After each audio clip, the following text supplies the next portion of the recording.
E aí galera do Evoluindo, tudo certo? No vídeo de hoje, o primeiro vídeo do mês, e nele nós vamos comparar o desempenho das nossas 7 carteiras no mês passado. Vamos lá, começando então pela carteira de Bitcoin, ETF que é BTC, onde a gente fraciona os aportes de R$ 2.000 pelo número de semana de cada mês, e toda segunda-feira a gente compra a quantidade possível do ETF, né, para fazer aquela estratégia do Dollar Cost Average. No mês de setembro, vocês podem ver que a cotação do Bitcoin ela ficou bem lateralizada aqui, ó.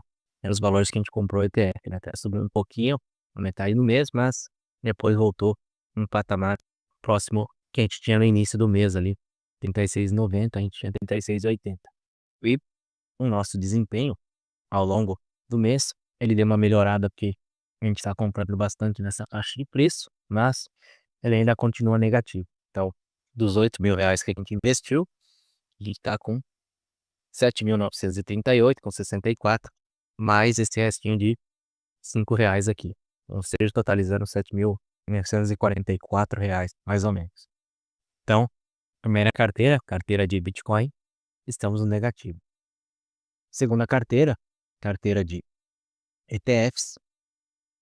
Até o momento, a gente investiu os mesmos R$ 8.000. Essa aqui é uma carteira bem diversificada. A gente tem um ETF de ações de dividendos, ações internacionais, renda fixa atrelada a IPCA, renda fixa atrelada a Selic, fundos imobiliários, small caps e criptoativos. Nessa carteira aqui, os nossos R$ 8.000, eles viraram R$ 8.289. Se a gente for olhar aqui nas nossas carteiras do investidor 10, aqui está a nossa carteira do QBTC.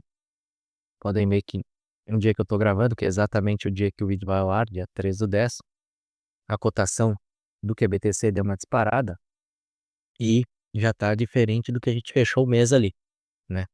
Já está em 39,47, essa subida já joga a variação da nossa carteira lá para cima, o que é de se esperar, né? Volatilidade é isso. Olhando na nossa carteira de ETFs, que é uma carteira bem mais diversificada, né? Com percentuais aí para cada classe, focando principalmente em ações de dividendos, que são mais constantes, e renda fixa, uma boa parte, e mercado internacional com ETF que cobre as empresas de tecnologia americanas. Então, só nessa parte aqui a gente tem 75% da nossa carteira, né? 10% para fundo imobiliário, 5% para criptomoedas, 10% para small caps. Essa carteira está performando muito bem. Os 8.000 viraram, como eu falei antes, 8.289 e, até o momento, 3,75 de rentabilidade. Para nossa carteira de renda fixa com ETFs, a gente teve, até o momento, R$ 8.106, né? Comparados a R$ 8.226,39 que a gente teria com o CDI. A gente ainda está mais para trás do CDI, deveria, boa parte devido ao fato de que a Selic não tem baixado nos últimos tempos, segue em 15%, e os títulos IPCA mais do governo também não estão baixando tanto, né? Se a gente for olhar aqui hoje, esses títulos aqui, se não pegar os IPCA mais novos, eles estão sendo negociados aí a 7,10. Então, nessa faixa de preço aí, os nossos ETFs atrelados ao IPCA, eles não vão ter uma marcação a mercado positiva, né? Vão continuar lateralizados aí por um tempinho até que essas taxas comecem a cair. Partindo agora para a nossa carteira de fundos imobiliários. Essa aqui é interessante a gente ver. Essa aqui para o investidor 10, porque ela conta com um fator interessante que são os dividendos. Reparem que a nossa escadinha só aumenta. Para esse mês aqui de setembro a gente recebeu R$ 66 e para outubro já tem pelo menos 55,35 provisionados.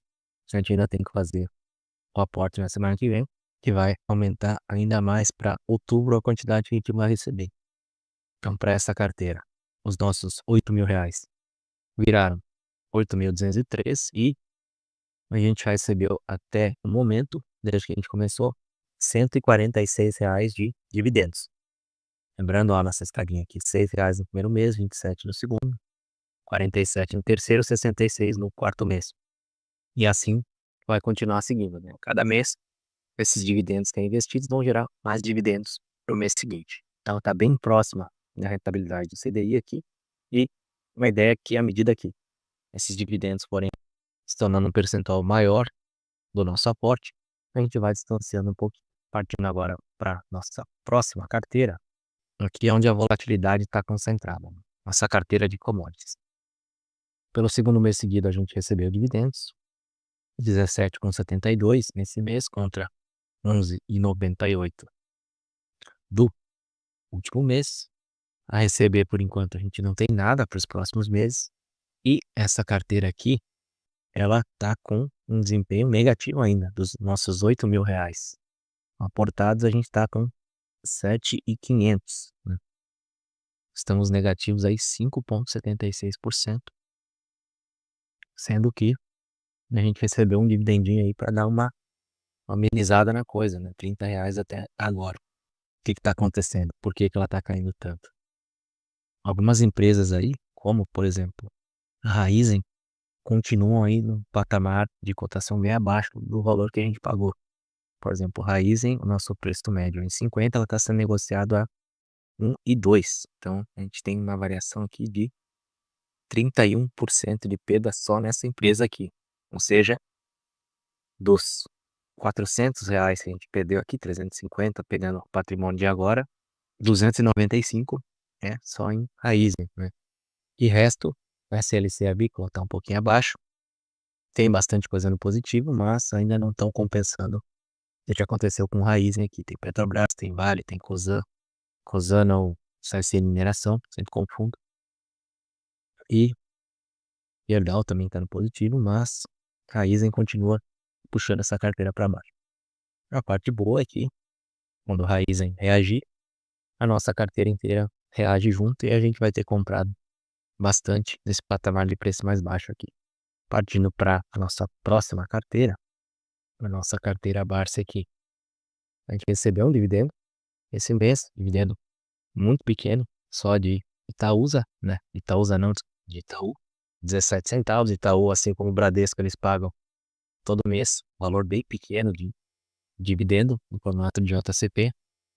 Ó, 2 centavos aqui por ação, 2 centavos, 2 centavos, né?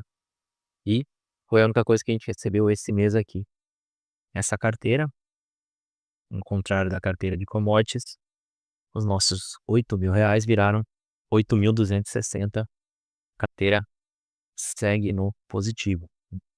Para o próximo mês, a gente já tem aqui alguma coisa provisionada. A gente tem R$ 6 de Ambev, 4,20 de Alupar e os 24 centavos do Itaú.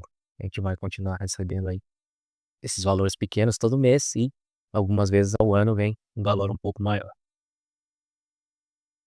Importante notar que a carteira deu uma boa reagida, mas até agora a gente recebeu menos dividendos na carteira de dividendos do que na carteira de commodities, ó, R$ 15 de dividendos, enquanto a gente recebeu 29,70 na de commodities, né?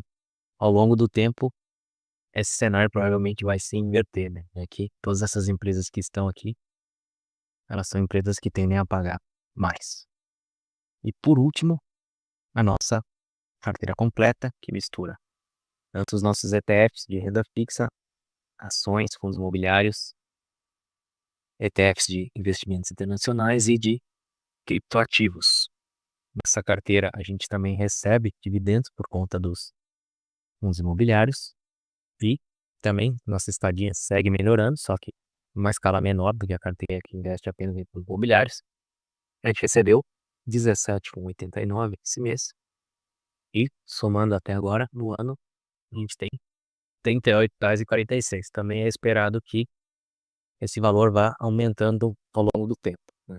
No mês passado, a gente recebeu a maior parte desse dividendo de fundos imobiliários, ó. E só uma contribuição aqui de Vale, né? Contribuição legal até, que foi o que mexeu com nossa carteira de commodities também, para ela estar com mais dividendos do que a Barsi. E para os próximos meses a gente já tem aqui para outubro 1,68 provisionado, pelo menos. Essa carteira, os R$ 8.000 investidos viraram 8.241, e por enquanto estamos batendo o CDI nela, né. Lembrando que como essa é uma carteira mais bem dividida, assim como a carteira de ETFs, ela tende a ela tem várias classes, ela tem empresas de diversos setores, ela tende a ter um desempenho mais estável, né. E por fim, indo aqui para o nosso quadro comparativo, eu deixei colorido aqui os valores para ficar mais didático para quem olha. Ah, a nossa carteira de Bitcoin, a gente tem uma perda no primeiro mês, só para dar uma breve explicação. O que está em vermelho é o pior valor daquele mês, e o que está em verde mais claro é o melhor valor daquele mês. Então, no primeiro mês, o melhor desempenho foi da Barsi e o pior foi da de commodities, né. No segundo mês, o melhor desempenho foi da carteira de Bitcoin e o pior foi da Barsi. Terceiro mês, carteira de Bitcoin foi o pior desempenho e a carteira que investe apenas em CDI foi a melhor. Quarto mês, pior desempenho foi de commodities e a carteira de ETF está sendo a melhor até então. O restante, eu pintei com esse verde mais claro aqui, as carteiras que ficaram no positivo, né, o determinado mês, e em laranja aqui, as que ficaram no negativo. Então, verde mais claro é a melhor do mês, vermelho é a pior do mês, laranja as que fecharam o mês no negativo e o verde mais claro, os que fecharam o mês no positivo. Então, no acumulado até setembro de 2025, a gente tem duas carteiras que estão no negativo, que é a carteira de Bitcoin e a carteira de commodities. A carteira de commodities está mais para trás ainda do que a Bitcoin, né? 5%, quase 6% negativo. E o restante das carteiras a gente está no positivo. CDI 2,83% no acumulado. E a gente está batendo o CDI até o momento em 3 carteiras: carteira completa, carteira de ETFs e a carteira base. Fiz um pouco para trás, renda fixa um pouquinho mais para trás ainda. E, para fins de comparação em valores, até o momento, os nossos 8.000 viraram 7.950 em Bitcoin, 850 em renda fixa, 8.205 em FIIs, 7.540 em commodities, 8.260 na Bars, 8.300 na carteira de ETFs, 8.247 na carteira completa e investindo apenas em CDI, 8.225.